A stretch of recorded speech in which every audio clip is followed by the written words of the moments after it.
Students, last class में हमने क्या पढ़ा था? लास्ट क्लास में हमने फीचर्स ऑफ कंपनीज पढ़ा था, features of joint stock company. ठीक है, उसके हमने कॉमन सेल तक फीचर्स पढ़ लिए थे।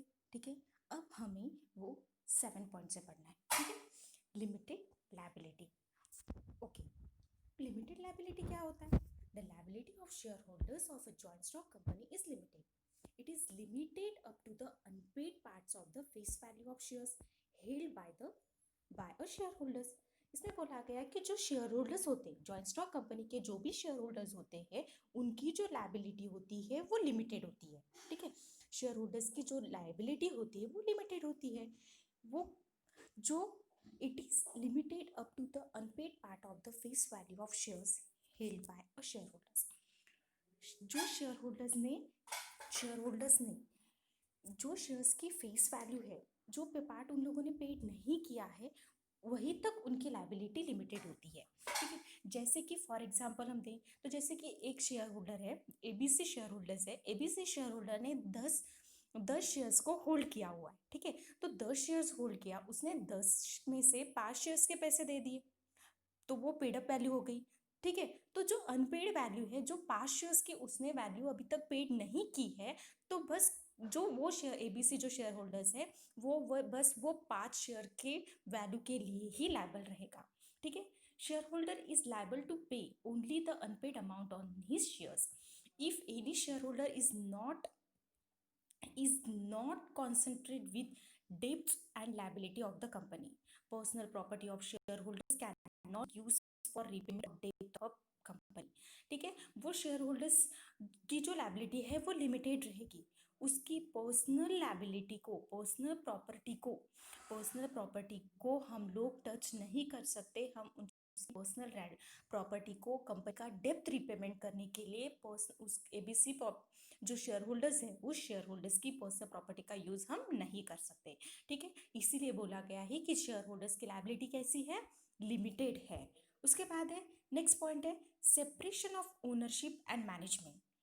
In a company, ownership is separated from management. Shareholders are real owner of the company. However, they are unable to manage the day-to-day affairs of the company. ठीक है, जो शेयर होल्डर्स है, share holders and then company, it's a different, not one. ठीक है, company is different and share holders is different. Share holders जो होते हैं वो real owner of the company, company के क्या होते हैं? रियल ओनर होते हैं। However, they are unable to manage the day-to-day affairs of the company. वो क्या करते हैं? मैनेज करते हैं कंपनी का जो भी डे टू डे अफेयर्स हो, जो भी डे टू डे उनका काम है, ठीक है, वो सब मैनेज करते हैं। They are large in number, उनकी जो क्वांटिटी होती है वो बहुत ज़्यादा होती है। ठीक है, शेयर होल्डर्स जो होते हैं कंपनी के वो बहुत ज़्यादा होते हैं एंड दे आर स्कैटर मतलब वो क्या होते हैं हमारे मतलब देश में कहीं भी, कंट्रीज में कहीं भी रहते हैं। ठीक है, अलग अलग जगह से आते हैं, कोई यूपी से होगा, कोई महाराष्ट्र से होगा, कोई नागपुर से होगा, कोई मुंबई से होगा, मतलब वो एक जगह के नहीं होते, वो अलग अलग यहाँ के होते हैं। ठीक है, they keep changing because shares are transferable. Share जो होते हैं वो ट्रांसफेबल होते मतलब एक पर्सन से दूसरे पर्सन तक हम शेयर्स को क्या कर सकते हैं? ट्रांसफर कर सकते हैं, अपने शेयर बेच सकते हैं। तो वो क्या है? चेंजेबल है। मैंने अगर ए पर्सन ने अगर बी पर्सन को अपने शेयर ट्रांसफर कर दिए, अगर उसने ए को बी को शेयर बेच दिए, इसका मतलब क्या हुआ? शेयर होल्डर्स चेंज हो गया। अभी पहले ए था, अभी क्या हो गया? बी हो गया। मतलब दे कीपिंग चेंजिंग, मतलब वो चेंज होते रहते हैं। So they elect the board of directors to look after the management of the company. All policies decision are taken by the board of directors. इसीलिए क्या करते हैं कि जो कंपनी के शेयर होल्डर्स है वो तो कंपनी रियल ओनर्स है, वो भी मतलब कंट्रीज में कहीं और जगह, बहुत सारे जगह से आते हैं एंड दे आर ट्रांसफरेबल। वो भी क्या होते हैं? ट्रांसफर कर सकते हैं, मतलब एक को दूसरे अपने शेयर्स ट्रांसफर करके शेयर ट्रांसफर हो गया, मतलब क्या हो गया? ओनर चेंज हो गया, शेयर होल्डर्स चेंज हो गया। इसीलिए क्या होता है कि कंपनी के जो शेयर होल्डर्स है, कंपनी का जो भी डे टू डे वर्क रहेगा उसको पूरा कॉन्सेंट्रेट नहीं दे सकते। इसीलिए वो अपना काम अपने अगेंस्ट में कोई और अपने कंपनी का मैनेजमेंट संभाले, इसीलिए वो कंपनी में बोर्ड ऑफ डायरेक्टर्स का क्या करते हैं? सिलेक्शन करते हैं। तो वही क्या करते हैं? जो बोर्ड ऑफ डायरेक्टर्स होते हैं, तो वही सारे पॉलिसीज के क्या करते हैं? डिसीजंस लेते हैं। उसके बाद है transferability of shares. The shares of public company are freely transferable.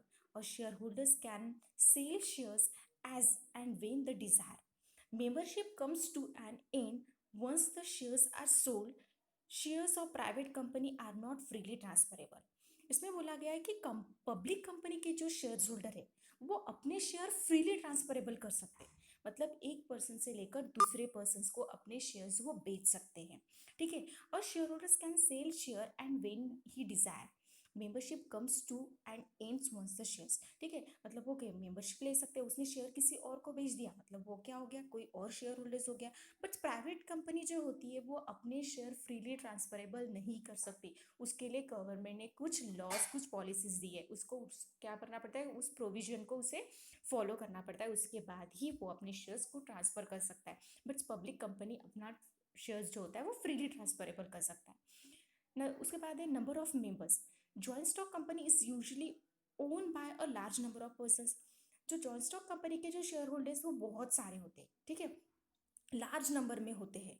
उसके बाद है a private company must have a minimum two and maximum 200 members. But private company जो होती है, प्राइवेट कंपनी के लिए लिमिटेशंस दी है गवर्नमेंट ने। उसमें मिनिमम 2 मेंबर्स चाहिए होते हैं एंड मैक्सिमम 200। 200 से ज़्यादा प्राइवेट कंपनी में मेंबर्स नहीं हो सकते। उसके बाद है a public company must have a minimum 7 members and there is no limit on the maximum number of members. But जो पब्लिक कंपनी है, पब्लिक कंपनी में मिनिमम 7 मेंबर्स होने चाहिए, ठीक है, but maximum no limits. But maximum के लिए कोई लिमिटेशंस नहीं दी है, कितने भी शेयर होल्डर्स उस कंपनी के बन सकते हैं। उसके बाद है capital. A joint stock company can raise huge capital due to large number of members.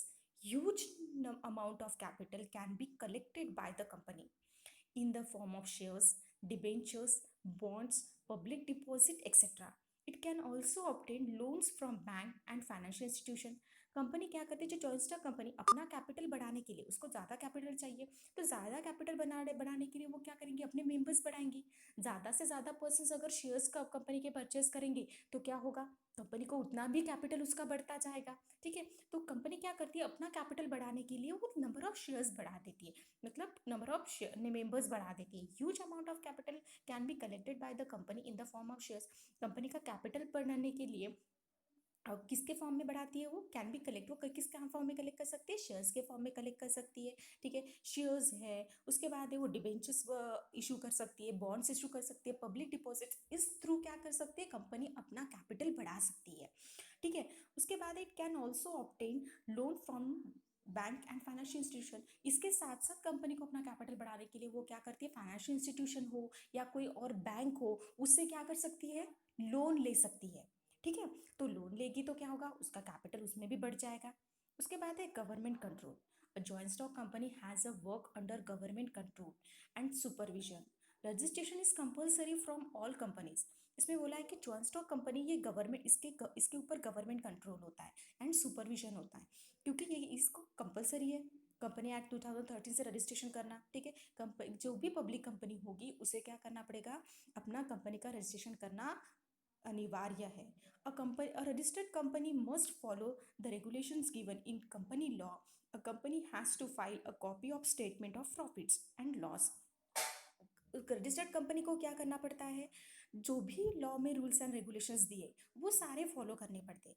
उसके साथ साथ क्या करना पड़ता है, कंपनी को अपने स्टेटमेंट ऑफ प्रॉफिट की कॉपी फाइल करनी पड़ती है, उसकी balance sheet, profit and loss accounts हो, बैलेंस शीट्स हो एंड अदर फाइनेंशियल स्टेटमेंट जो है, जो रजिस्टर मेंटेन करते हैं वो सारे क्या करने पड़ते हैं, रजिस्ट्रार के पास फाइल करना पड़ता है। It has to maintain proper book of accounts, उसको एक proper books of account maintain करना पड़ता है। जो भी उसके डे टू डे वर्क्स होता है, जो भी उसके day to day accounts maintain होते हैं वो सारे उसको मेंटेन करने पड़ते हैं।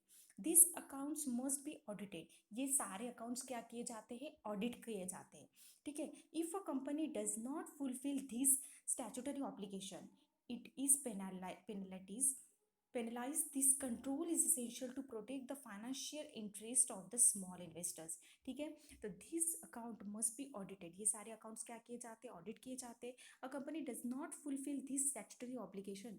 ठीक है, अगर कंपनी ने ये सारे जो रूल्स है, ये जो कंपनी में जो भी कंपनी लॉ में जो भी रूल्स एंड रेगुलेशंस दिए वो अगर फॉलो नहीं किए तो उसको क्या है, पेनलाइज करते किया जाता है, उसको क्या पेनल्टी जो भी पेनल्टी है वो क्या करनी पड़ती है, पे करनी पड़ती है.